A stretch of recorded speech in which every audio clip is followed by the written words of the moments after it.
Help MythVision keep bringing you material by becoming a Patreon member, as well as PayPal. Like, share, subscribe, and comment.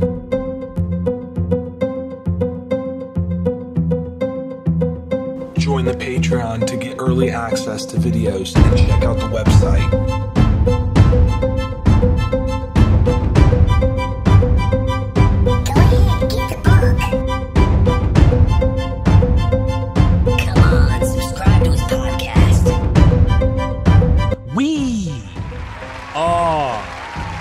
MythVision. Welcome back to MythVision Podcast. That's mythvisionpodcast.com. You guys can check out the website.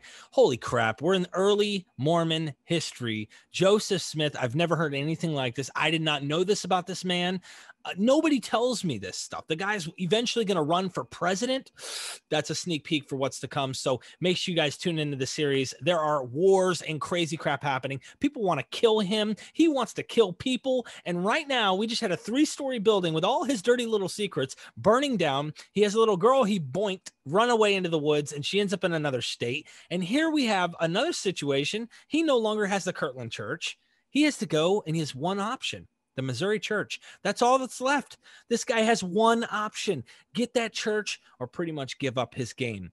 And so with that being said, I have David Fitzgerald, author of The Complete Heretic's Guide to Western Religion and the Mormons, and Bryce Blankenagle. And he is a podcast host, if you will, of the Naked Mormonism podcast.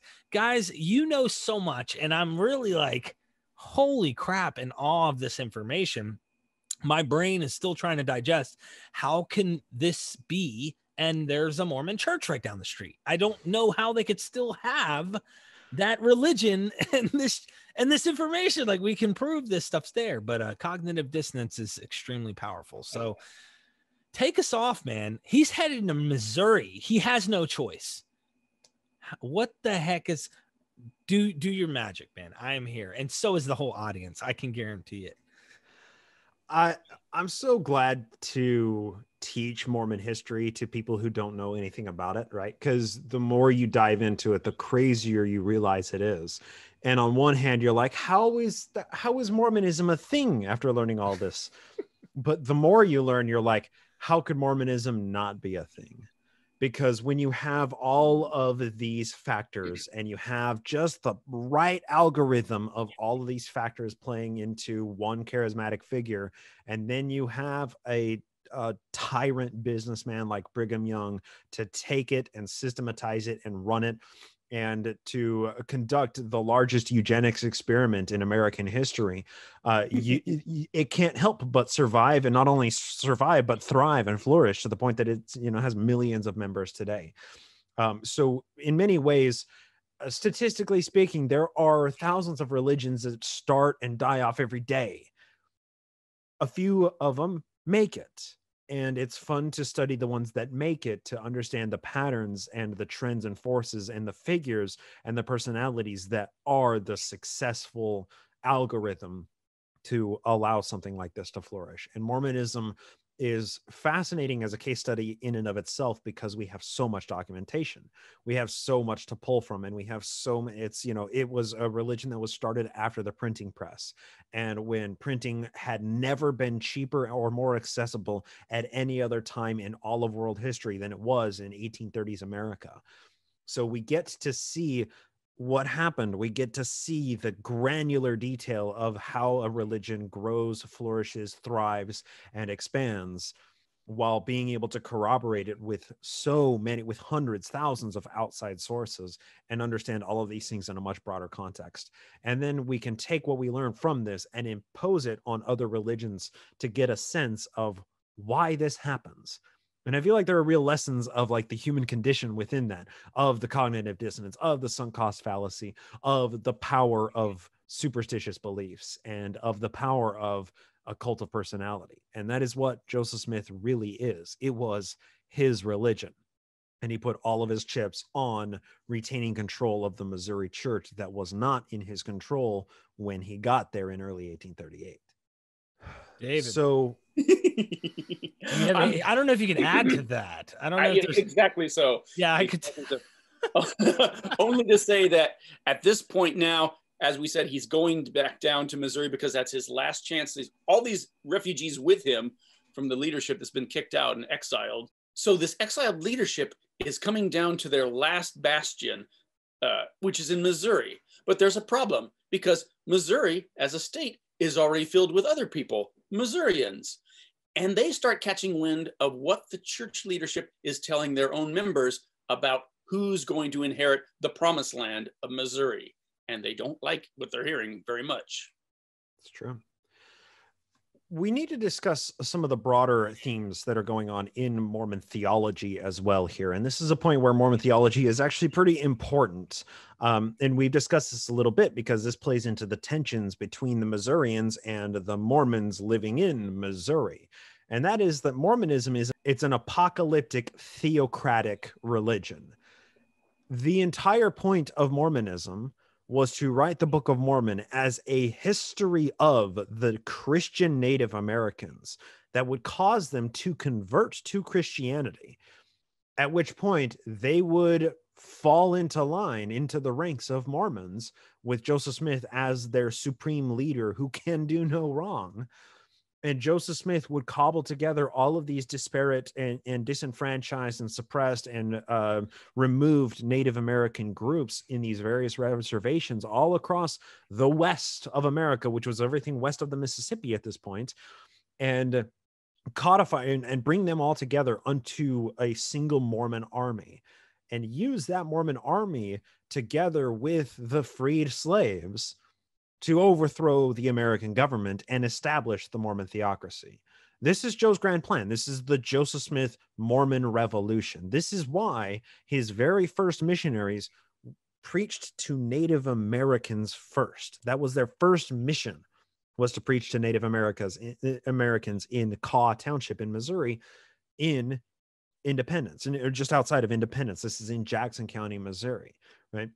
The Mormons were there preaching there, and they were also, Missouri was a slave state. They were also preaching to slaves and teaching slaves how to read by the Book of Mormon, the way that Christian missionaries do with the Bible today in sub-Saharan Africa, right? Which incidentally was hugely illegal at the time. Teaching very illegal. Absolutely, because that was the first step to a slave revolution, and slaveholders, the white people in control of the country, really didn't want a slave revolution. This was a time when white rich people feared black people. It's hard for us to imagine. Too real, David. Too real, man. Yeah, but thank goodness after 200 years, so much has changed. Anyway. Yes, that was an existential threat to the powers that be, right? And Joseph Smith wanted to leverage these disenfranchised people in order to create his own government, his own theocracy. This was his grand plan all along. And this is not secret. This is not something that is unknown. This is deeply ensconced in Mormon theology. This is one of the tenets. The Articles of Faith is that Zion, the New Jerusalem, will be built on the American continent, that Christ will reign personally, that the earth will be renewed and receive its paradisiacal glory. And the only reason that I can recite that word for word is because I had to memorize that as a requirement in primary. They teach this theocratic revolutionary apocalypticism to children. And then those children grow up and leave the church and continue to teach the younger and younger kids this same revolutionary rhetoric. And it all started with Joe. The science fiction writer in me thinks, wow, we could have had a Utah the size of the United States before the Civil War ever happened. That's an alternate history for you. I'm dying to know. I want to put something on the screen, and this is a bit of a precursor of what we can expect in the future. If we're able to get into the Utah era of the church, this is a map of the Nation of Deseret. If you can see here, there's Utah, there's Nevada, there's Oregon, there's California, reaching all the way down to Mexico. There is Arizona, there's New Mexico, there's Colorado, there's Wyoming. That was Brigham Young's theocracy after Joseph Smith's death. It's not science fiction, David. It's history. Okay, that's how dangerous these things are, because that was the size of Brigham Young's theocracy. The only reason that Joseph Smith wasn't able to do it is because he was assassinated before he could carry out his plans. Right. So stick around for the rest of the series if you want to hear how that goes. Right. And let's put a pin in that. Remember what Brigham Young was doing while the Civil War was raging. He was out there in the West waiting for both sides to destroy each other. Exactly. So that he could march his Nauvoo Legion all the way east and take over the ruins of the America, right? Yeah. That was Brigham Young's plan, was bide his time until the North and the South killed each other. So, okay. Anyway, that's all way in the future. That's a couple decades ahead of where we are now. Right.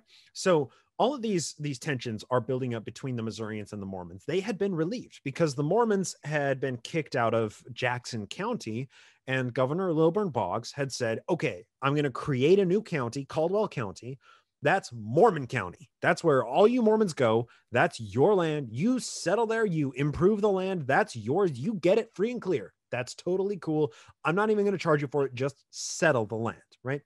And once again, this is because there's a huge windfall of empty, vacant property because of Andrew Jackson's Indian Removal Act, right? So the Indian Removal Act was signed in 1830. It didn't actually become enforced until 1834, 35, 36. It was up to his predecessor or his successor, Martin Van Buren, to truly execute the Indian Removal Act. And that's when the Trail of Tears happens, right? And that begins opening up all of this land in the South, in the West, and everywhere. And natives are pushed further and further west and killed, murdered. This is genocide, right? This is genocide. The white European settlers, the Mormons specifically, were all the beneficiaries of this genocide.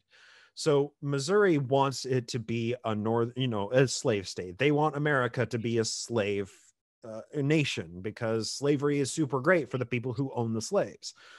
The Mormons are largely Yankees. They're largely Northerners. They're Whigs. They're not the Southern Democrats who are the slaveholders, states' rights people. They are the Whigs. They are the progressives. They are the industrialists of their day. So there are political tensions between the Missourians and the Mormons, and there had been since the Mormons started settling there in 1831.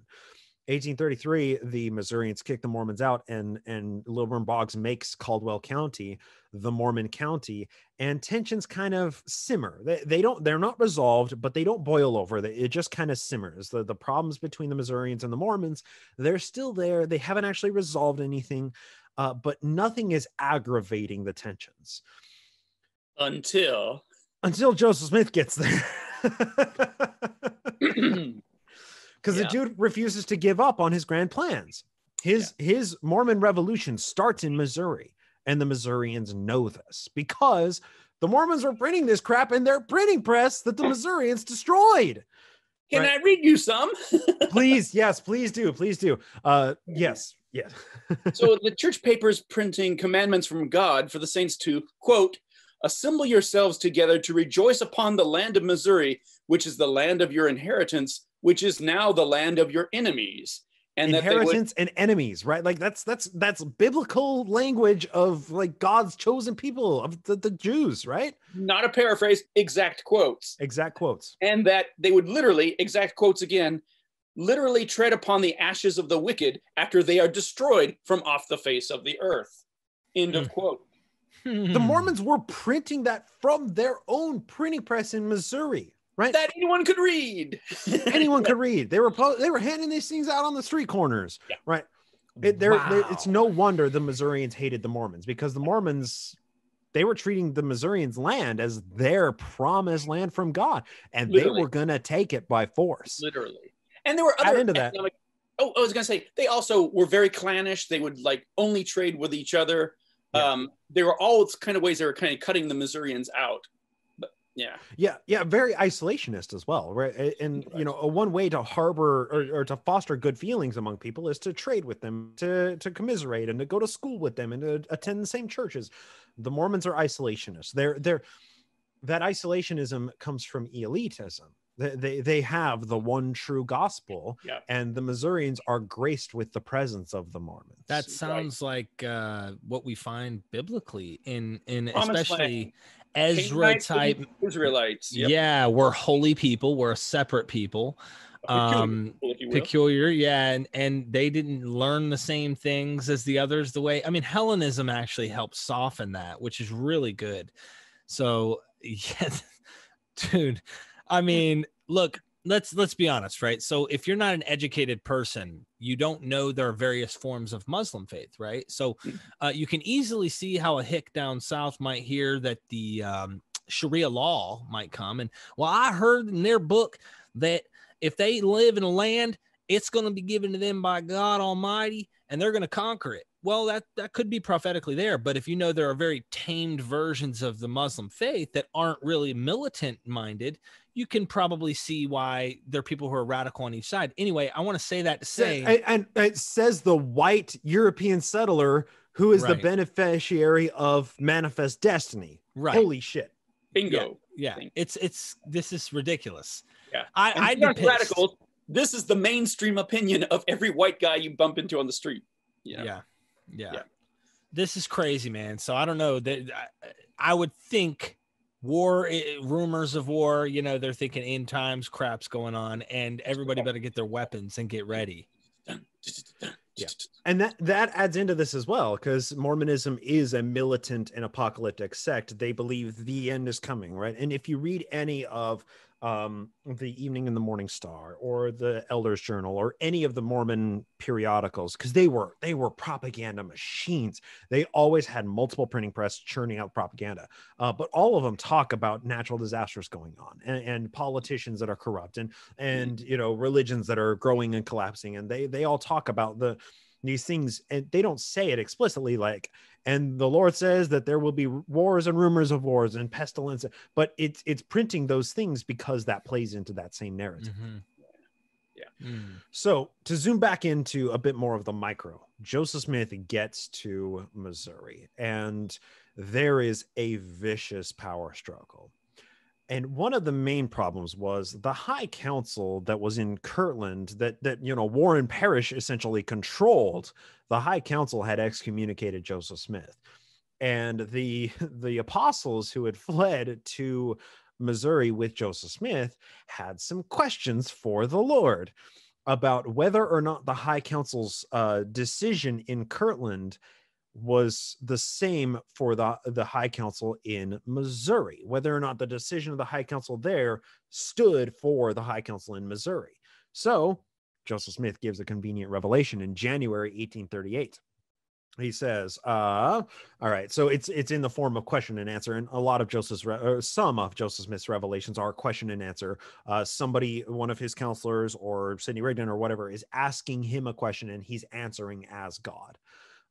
So here's a little bit from this revelation. A question asked of the Lord concerning the trying of the first presidency of the Church of Latter-day Saints for transgression, according to the item of law found in the Book of Covenants, whether the decision of such an council of one stake shall be conclusive for Zion and all the stakes. Answer, thus saith the Lord, the time has now come when a decision of such a council would not answer for Zion and all her stakes. So basically, Joe says, as the mouthpiece of God, that decision for the High Council in Kirtland, it's only for the Kirtland Church. And in this revelation, I'm not going to read the whole thing because it's long. It's 3 handwritten pages, single space. The conclusion of this revelation is the council, the High Council in Zion in Missouri, needs to hold its own hearing to determine whether or not the first presidency was in transgression for them as well. So Joseph Smith, that's right. Joseph Smith takes this brand spanking new revelation that he had right as he was fleeing Kirtland. He takes this revelation and brandishes it to the presidency in Missouri, which is, once again, Oliver Cowdery. David Whitmer is president, and his counselors are John Whitmer and Oliver Cowdery, right?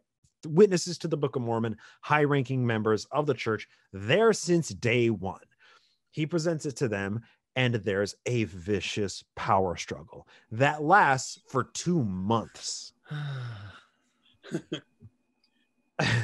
Add into this the people yeah, go ahead, David. Well, I was going to say, Oliver Cowdery and Sidney Rigdon hate each other because Oliver Cowdery hated the way that Sidney wormed his way into the church, became the number 2 guy. That was Oliver Cowdery's place.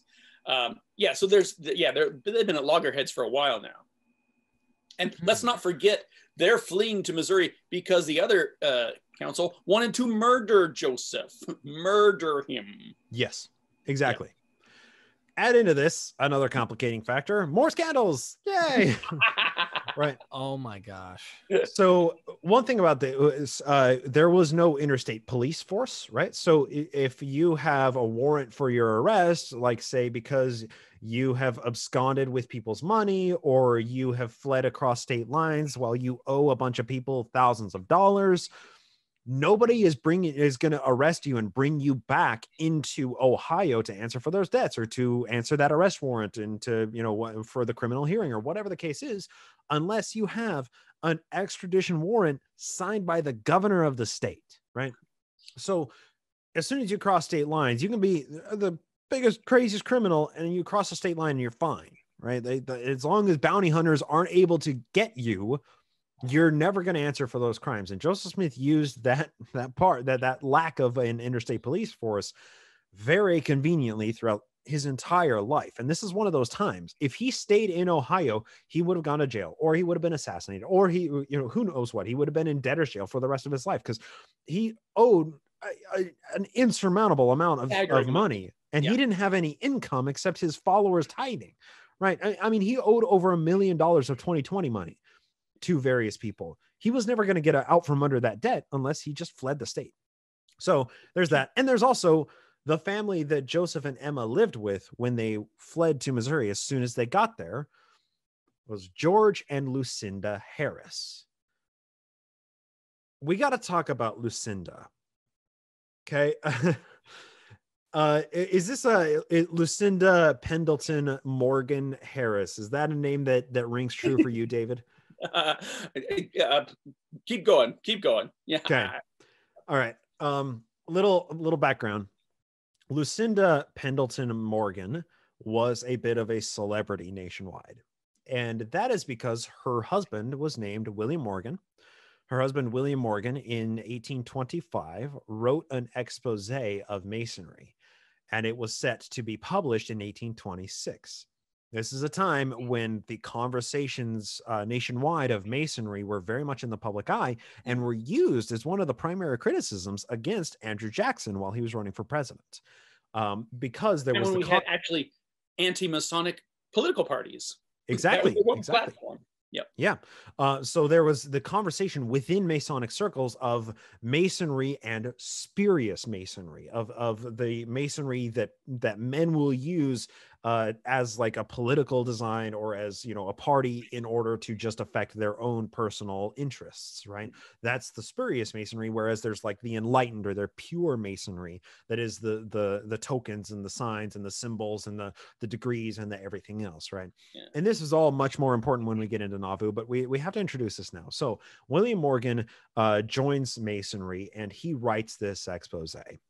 Now, notably, Masonry has death oaths. If you reveal the secrets of Masonry, then you agree to have your life taken, right? You slit your throat, you disembowel yourself, or you make those symbols as if you're agreeing to somebody doing those things if you reveal the secrets. So this becomes important later. Yes, very much so. So William Morgan is set to publish this expose in 1826 in New York. And this is less than 20 miles from Joseph Smith's hometown of Palmyra, Manchester. He is set to publish this and he goes missing. His book is with his publisher, but he goes missing. He's arrested by some Masons, and then it's feared that he is murdered by Masons because he's about to publish this expose. His publisher goes is like right, and this is his publisher. His publisher goes through with publishing it. And it's a fascinating expose. I'd recommend. It's only like 75 pages or something, but you can find it. William Morgan's. It's I can't remember the title of it because it's like the paragraph or the title is like an entire paragraph, like all exposés of the 1800s. But it's William Morgan's 1826 expose of Freemasonry. So he's feared murdered, but his wife is Lucinda Pendleton Morgan.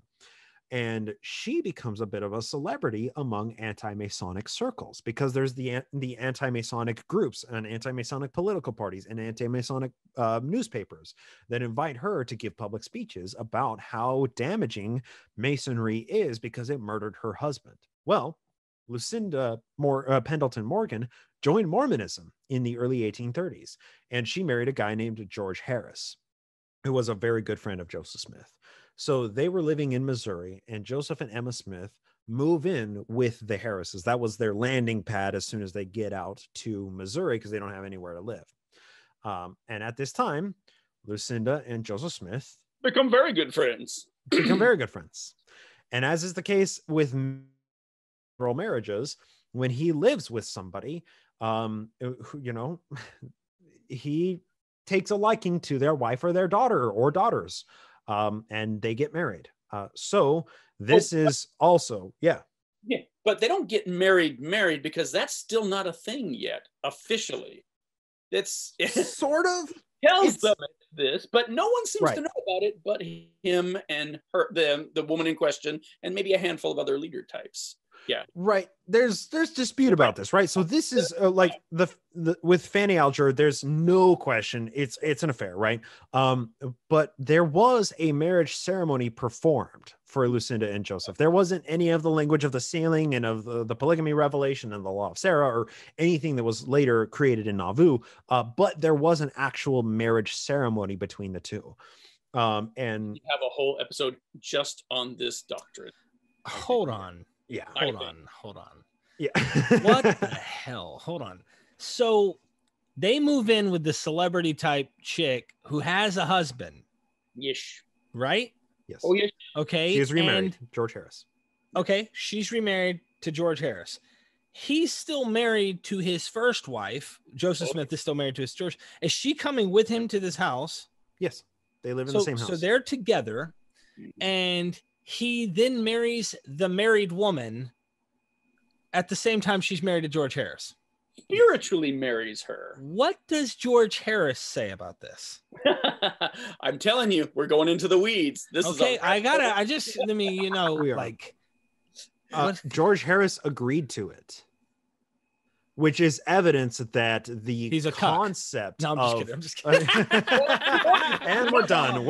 I'm sorry. We're signing out. No, when it's a prophet, it's a whole different thing. But we need to do a whole cuck episode. We could do a whole cuck episode of this show. I'm just telling you. Well, and it's polygamy in general is so Mormon polygamy is so complicated, right? But that leads many scholars to believe that the concept of celestial marriage and of sealing and these concepts that are very well widely practiced in Nauvoo were making their way into Joseph's mind at this time, that he was beginning to fabricate this concept of celestial families and of infinite sealings and of humans becoming gods in exaltation and making their own planets and so on and so forth. This is where those concepts begin to enter Joseph's mind, and that polygamy is part and parcel with all of these deeper and more esoteric forms of Mormon theology. So this is many historians say, like, who aren't like the party line Mormon historians, who are much more on like the not believing spectrum, will say, well, yeah, Fanny Alger was an affair, but like the concept of polygamy, of the polygamy doctrine, was at least there with the Lucinda and Joseph marriage here in 1838. This is like his first within the covenant, within the doctrine, within the endowment version of polygamy. Marriage. It's very anyway, so that's another thing, right? Long rabbit trail, but that's a harbinger of what will become a very common discussion topic in the Nauvoo era. Violent sex, the Mormon story. Yes, that's exactly right, man. Game of Stones, I'm telling you. Game of Stones.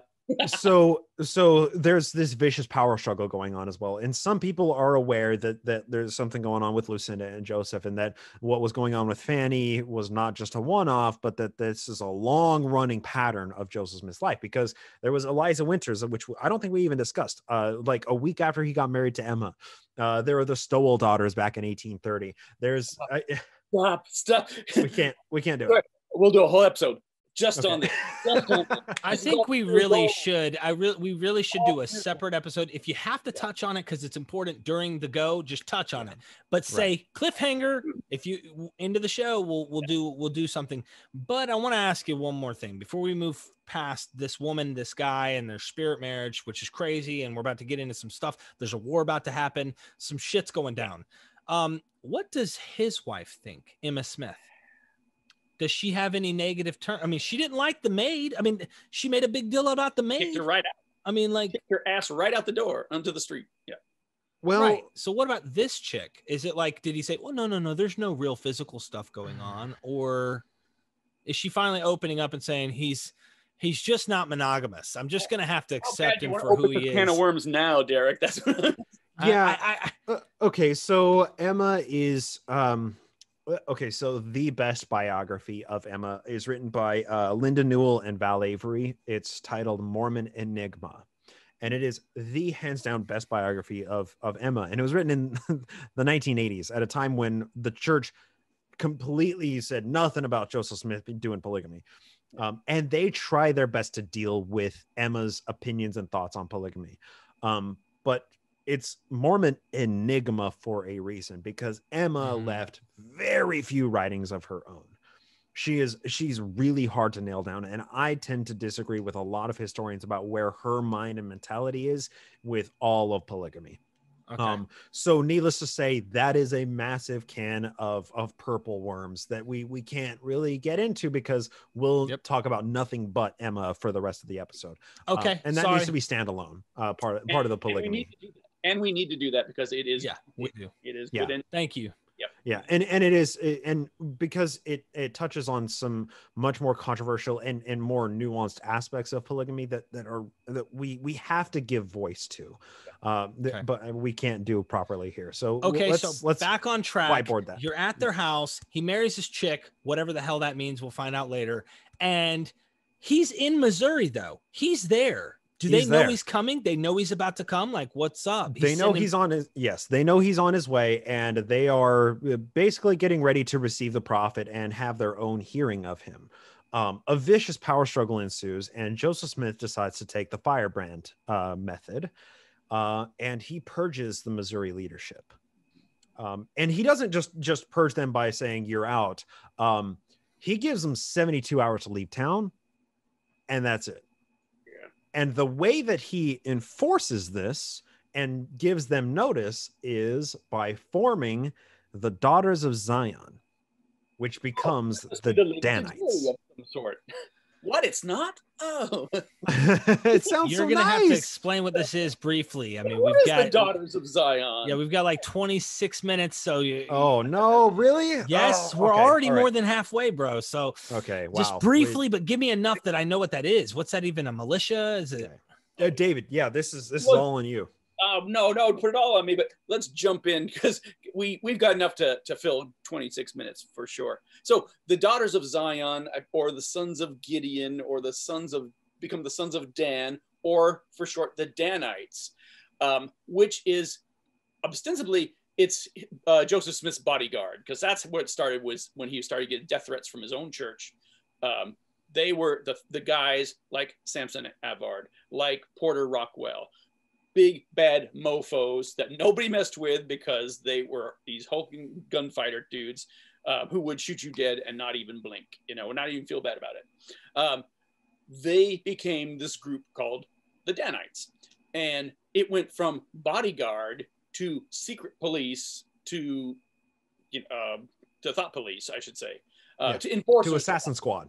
Assassin squad, exactly. And I'm debating how much I want to say about that before we get into the Mormon War. Well, this is all part of the Mormon War, right? Because the tensions between the Missourians and the Mormons are cool with the Missouri leadership. Joe purges the leadership.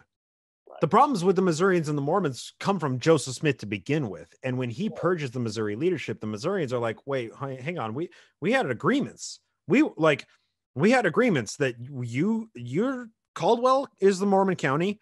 And those guys are cool. We're cool with them. But Joseph comes into town and he starts sending out his Mormons to go settle in Carroll County and in DeWitt County and in Far West. Yeah, well, in Far West is Caldwell, but in various counties that are not the Mormon county anymore. So Joe immediately comes and he starts violating all the treaties that were keeping the tensions at a simmer, and everything begins to heat up. And right, and Samson Avard is the head of all this. Yes, he brought to Joseph a secret plan to defend the faithful by forming this covert paramilitary band under his complete command, with secret signs and passwords. Its members sworn to secrecy, pledged to rob, pillage, lie, or kill if necessary, and bound to each other with severe oaths of dire punishments. Their mission was to defend the saints against aggression, to act as bodyguard for the presidency, and best of all, to Sidney Rigdon, they would serve as secret police to root out heretics. Yep.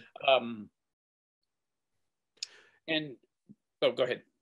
This is when Joe begins to trend very militaristic, because he writes what's known as the Danite Manifesto, right? And this is the Danite is a paramilitary organization that is structured and stratified with various companies, right?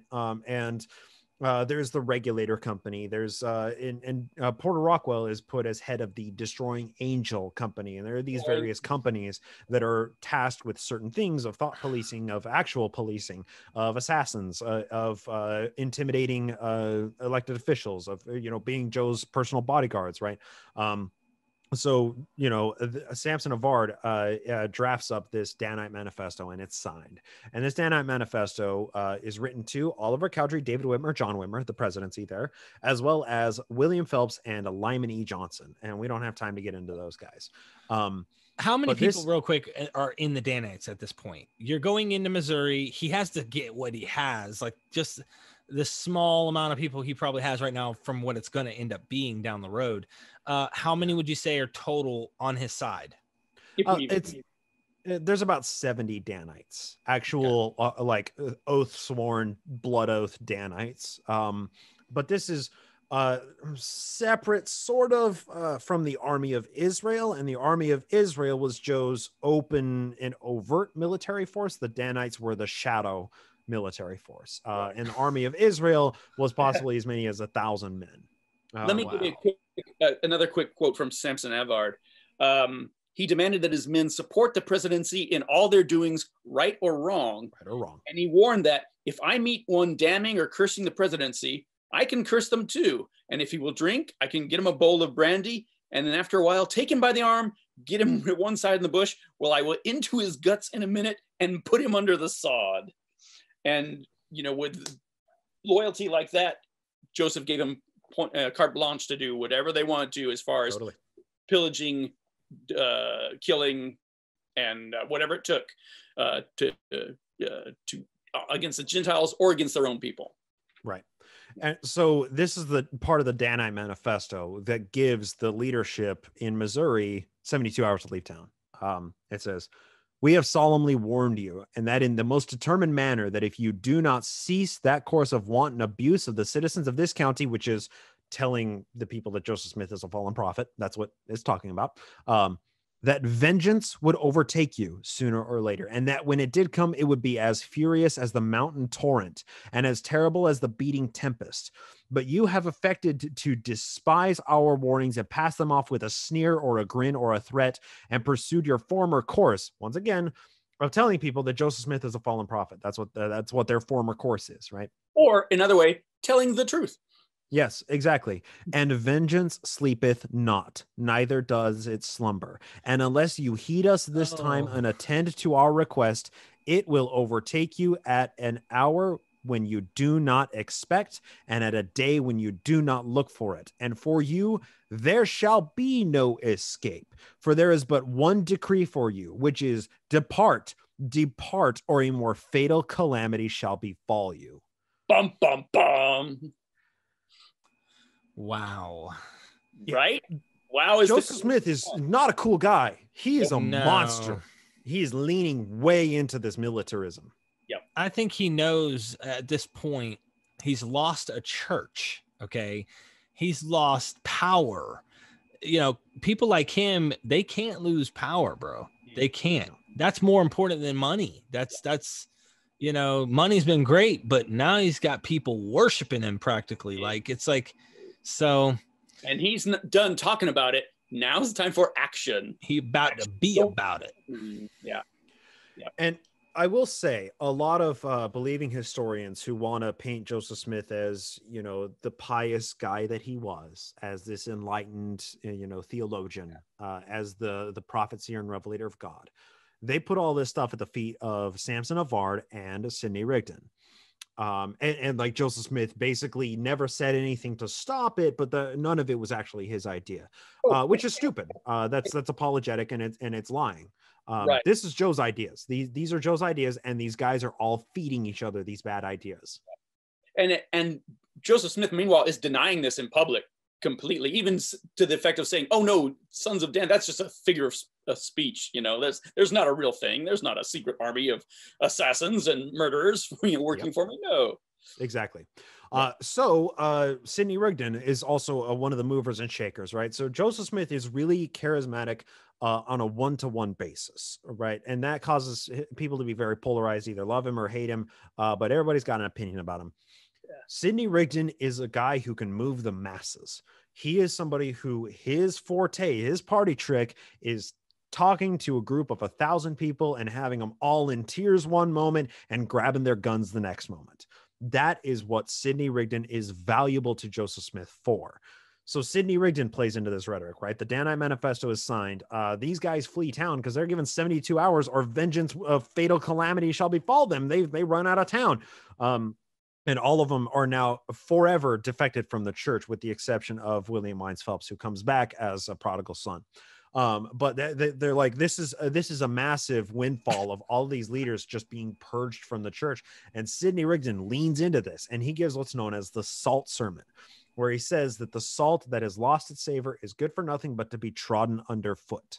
Which means, hey, the leadership of this church, the leadership of this gospel, we are the salt of the earth, but some have lost their savor and they are good for nothing but to be trodden underfoot. Which is, it's not even a veiled death threat. It's a straight up death threat. That's exactly what this is. So that's what's going on with the interpolitics of the church and with the leadership itself.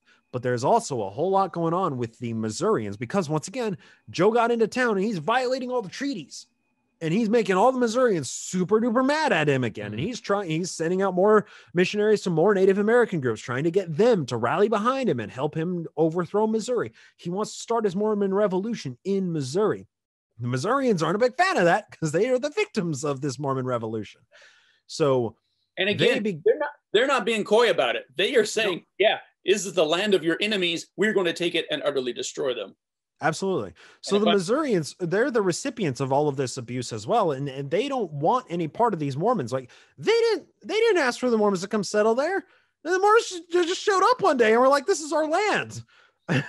So the Missourians are really mad, and the local citizens are beginning to send complaints up to their militia leaders and to their elected politicians, and all this stuff is filtering up into the highest ranks of the government, and especially to the governor. Right. Brief bit about the structure of government at this time. The federal government was far less powerful than it is today. Governors were kings of states, basically, and governors had a ton of power. So all of this is funneling up to the governor of Missouri, Governor Lilburn W. Boggs. And we teased him back a couple episodes ago, right? He's going to become a central figure of this episode, and maybe even next episode and a couple episodes down the road. Anyway, so Lilburn Boggs is getting all these complaints from his constituents that the Mormons are settling, and that the Mormons are isolationists, and that the Mormons aren't making good on their business agreements, and that they're preaching this militant rhetoric, and that they have their own military and their own shadow enforcement squad, which, in case people didn't know, that's treason. That's treason against the United States. Joseph Smith is committing treason. And now Governor Boggs is forced with these questions of like, how do you deal with the Mormon problem? What do you do? Especially because an election is coming up, and the Mormons are voting as a block. And anybody who Joseph Smith says is, a champion of liberty, the Mormons are going to vote for that person in a block. And now, because a bunch of Mormons are coming in from Kirtland and from Canada, from New York, from Pennsylvania, a bunch of Mormons are all funneling into Missouri. The Mormons are starting to get majorities in counties that aren't just Caldwell County, because Joe is violating all those treaties and sending out his Mormon settlers into all of the nearby neighboring counties as well. So the Mormons are starting to get a whole lot of political power in the coming election, and the Missourians super duper aren't happy about that. Yeah. So let me ask you this with 15 minutes left in this episode. Oh no. I know I have to, dude, that's the most bumming thing to say. I understand. What do you think we're going to get through this? Do you think we're going to get into the battle? But because there's some things that have to be said that what's being said around this time is jaw dropping. Okay, go for it. See what you can do. So within all of this, within the context of this militarism, of course, the Mormons are believing this is the end of the world. The Missourians are the adversary that are, persecuting the chosen people of God, forcing them off of their promised land given to them by God. It's the Mormons' divine mission to build Zion, the New Jerusalem, in Missouri, where Garden of Eden was apparently. They also laid the cornerstones for a new temple, which they did that in Independence and they got kicked out. Now they're laying cornerstones in in Adamond-Iomen in Clay County. Adamond, by the way, is where Abraham sacrificed Isaac, if I'm not mistaken. That is correct, or attempted to anyway. Yeah. And that is where never mind. That's Mormon theology. We can't get into it. Anyway, so the Mormons lay new cornerstones. And if I can pull this up real quick here, there are still, those cornerstones have been discovered. And I'm sorry for the, you're seeing my desktop here. Anyway, so yeah, the cornerstones are still in the ground to this day, and the church owns the property where they laid these cornerstones. And you can see pictures of them where this is the mural that stands in Adamond-Iomen here. Far west. And it talks about the dedication of it, about the temple dedication ceremony, and the actual stones themselves are in the ground in these glass cases that were laid. So once again, the Missourians are, the Mormons are, the last time they laid cornerstones, we had to kick them out of that county. They're laying cornerstones again. What are we going to do about this? And Sidney Rigdon is leaning way hard into this militarism, and he gives the July 4th oration. And on my podcast, I called this the Red Sermon. David, please take us away, man. And here's why. It reaches a crescendo with these words: "But from this day and hour, we will suffer it no more. It will be between us and them a war of extermination, for we will follow them to the last drop of their blood is spilled, or else they will have to exterminate us. For we will carry the seat of war to their own houses and their own families, and one party or the other shall be utterly destroyed." 4th of July. 4th of July, Mormon Independence Sermon. Independence Day, yeah. Wow. So not only does he give that sermon in the midst of 3,000 Mormons who are, apocalyptic, believing the end is nigh, that they got to, sell their property and their land for guns and swords, right? Following Revelation. The Mormons print that and distribute it around Missouri. They print this in pamphlet form and send it out all over the state. And now the Missourians are like, well, out for good cause. They are completely freaking out. Yeah. Yes, of course. I would. There isn't an example of this happening in like any other time in American history. Like this is crazy. And like you can try and manufacture analogies of this going on somewhere, but this would be a Muslim sect. Yeah, forget Sharia law. This is full on theocracy coming. This absolutely. Wow. Yeah. And it's just terrifying to the Missourians, of course, right? So this is in early July. This is distributed and it begins pervading throughout the whole state throughout the rest of July and into early August. And then August 8th comes around. That is an election day. And prior to the election actually happening, Joseph Smith had taken his Danites and he tried to get some elected officials to sign documents under duress that would give favor to the Mormons in any coming legal dispute. So let me reiterate that. Joseph Smith took his shadow militia, armed and dangerous, and surrounded the homes of justices of the peace and other elected officials and forced them to sign documents under duress that would give favor to the Mormons in the coming legal battles. Nice Missouri you got here. Be ashamed Yeah, of some exactly right. And Dr. Sampson Avard, Porter Rockwell, David Patton, there's some guys that are the Danites who are the figureheads who are running the companies of Danites that are all responsible for all of this going on. But Joseph Smith, he's the kingpin of all of this, right? This is all happening with him at the head of it. So eventually election day comes around. And, well, needless to say, the Missourians realize if the Mormons get their people elected, then that begins the Mormon Revolution. Suddenly, the laws don't mean anything because the Mormons control the laws. So in the town of Gallatin, and I think this is in Ray County or Clay County. I can't remember where, or maybe it's DeWitt County. It doesn't matter. Anyway, there's this town called Gallatin, and Gallatin is one of these settlements outside of the Mormon Caldwell County where Joe had violated the treaties and sent Mormons to settle.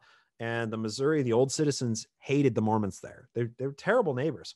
So this happens that the Missourians basically set up around the election polling stations, and they don't let the Mormons vote.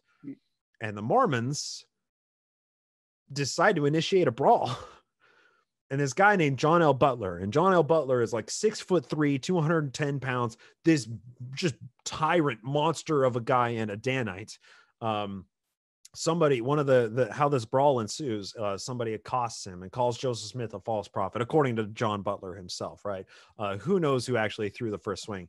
But this guy attacked John Butler, and John Butler grabs a club out of a pile of wood and starts beating the living hell out of this guy. And he yells out, "Oh, yes, you Danites, here is a mission for us." And a huge brawl ensues. A bunch of men get clobbered in the head with clubs. Nobody dies in this, but a bunch of guys get stabbed.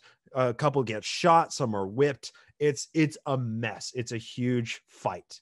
And this basically sets a pattern that is going to take us through the rest of the Missouri Mormon War, that there's no resolution between these two factions. This is only going to break out into open warfare. And the Gallatin, so this Gallatin election day battle, this fight here, this brawl, this signals to Joseph Smith that there is no going back. We can only escalate from here until we are the winners. So he brings his boys together and they decide it's time for war. Yeah. And at this time, once again, the various generals of the Missouri militias, they realize what's going on. Governor Lilburn Boggs realizes what's going on.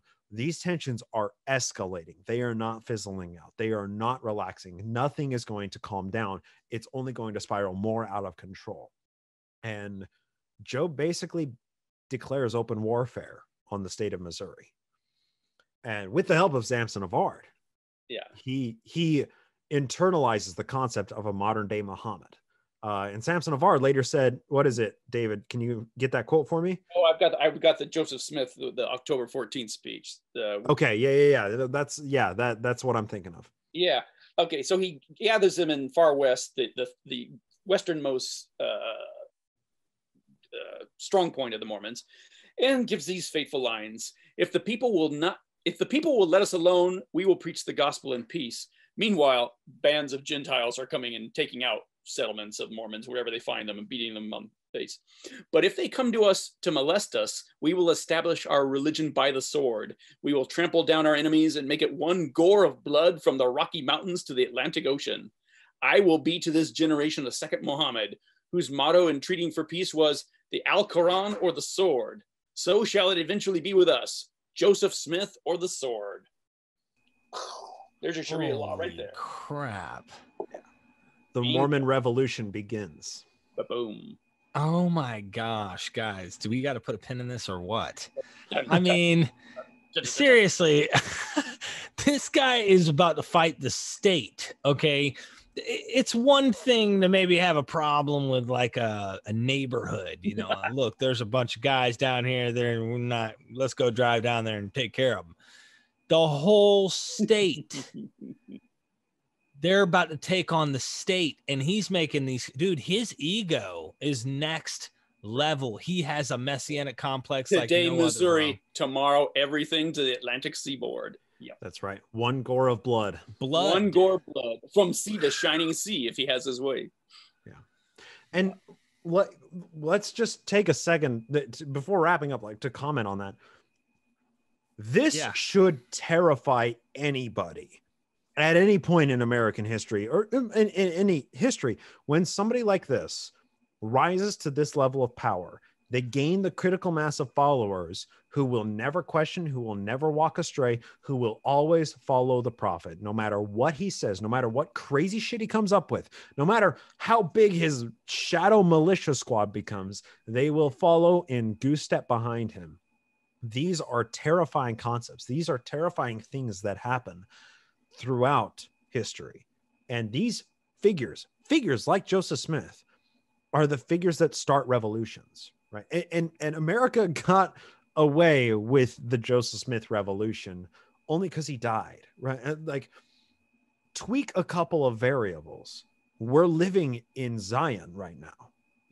That America is Zion. A couple of things don't happen, or a couple of things do happen.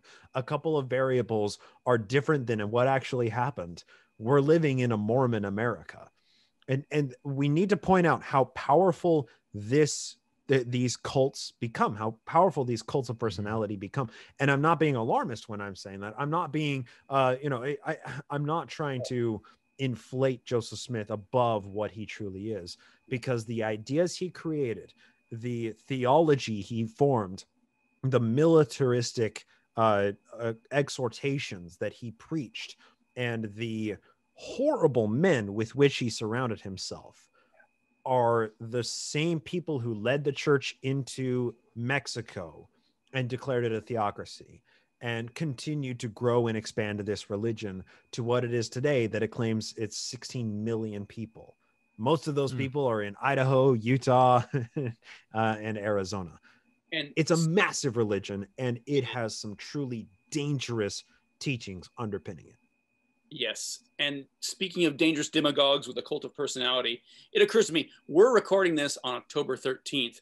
By the time this episode shows, we may be in a whole different scenario in our own little slice of Zion. That is an interesting point. You know, thinking about that, there's a natural fear that comes on the racial divide, for example, in contemporary times. And I'm an apolitical channel, so I don't go into sides, but I can tell you one thing. No matter what you say you are, I don't think it's a good idea that we start pulling out weapons. Nothing. It's not worth it. There should be no reason why we can't rationalize and discuss and figure out in the 21st century how to act as human beings and how to treat human beings, no matter what your sex is, no matter what your religion is, no matter what you believe in. We need to get past that. And I'm sick of that. You know, you can have opinions, sure. But when you have opinions and you're in a place of power, it's a scary thing that can start causing serious stuff. So stay tuned. That's all I can say is stay tuned. One final point I want to make, like, religion poisons everything, right? And I don't think that's a crazy observation. I think that's entirely reasonable when you understand how pervasive and expansive it really is. But there's a step beyond religion poisoning everything. Religion weaponizes people. And when religion itself is weaponized, there is no greater, more dangerous force to reckon with in all of humanity. And that's something we cannot ignore. It doesn't matter where you are in politics. It doesn't matter where you are in beliefs. Like you said, Derek, it doesn't matter what you believe or think. You need to understand that religion's being weaponized the way that we see Joseph Smith and we see contemporary examples of. that is an existential threat and danger to everything that we consider as civilization. This means war, ladies and gentlemen. Go down in the description, get the book, get in the podcast, help these gentlemen out. I hope we can get my friend David Fitzgerald's Patreon set up. You have one, Bryce? That's correct. Yeah. Patreon.com/Naked Mormonism. And just a quick spiel on that. That's like the patron exclusive feed where you get a whole bunch of extra content beyond the regular podcast, including a bunch of early Mormon audiobooks with my commentary in them. So if the Spalding Theory and Mormonism Unveiled piques your interest, I read through the whole book with a whole bunch of commentary on the patron exclusive feed, and there's just a ton of really good material there. So yeah, if you want to support the show, it'd be super great. As the show is currently on hiatus, it's free to join and you get all the extra material for free until I'm off hiatus. So quick plug. David, Thanks. we got to get that thing completed. It will be, by the time they are seeing this, the information will be right at the bottom of their screen. Excellent. Look, help these guys out, join, support what they do, and you can help our channel, mythvisionpodcast.com, and you can email me at mythvisionpodcast@gmail.com. You guys can join the Patreon here, get early access to a lot of the content. I'm releasing one of these episodes early on the Patreon for only Patreon members. And then you guys, who aren't a Patreon, you'll get to see it when it comes out for sure. With that being said, don't forget, we are MythVision.